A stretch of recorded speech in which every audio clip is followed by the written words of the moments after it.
Hello guys, good morning. Welcome to my new blog. Guys अभी बजे है सुबह के 5 और मैं हूँ हल्द्वानी में। यहाँ काफ़ी ज़्यादा ठंडा हुआ है और तेज तेज ठंडी हवा भी चली है। मैंने इसलिए जैकेट भी पहन ली और टोपी भी पहन ली। तो कल रात में आ गई थी दिल्ली से हल्द्वानी के लिए। पूरी रात सफ़र किया बस में हल्द्वानी तक दिल्ली से।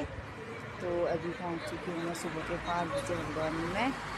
तो अभी यहाँ से मैं अपना टैक्सी का वेट कर रही हूँ और उसके बाद आगे का सफ़र होगा।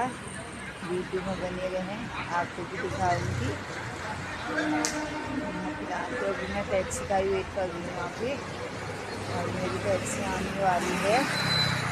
लेकिन यहाँ काफ़ी ज़्यादा ठंडा हुआ है। मैं वहाँ से तो सिंगल कमीज पहन के आई थी, वैसे से हालत ख़राब हुई और बैग में मेरी टोपी और जैकेट था वो पहन लिया मैंने।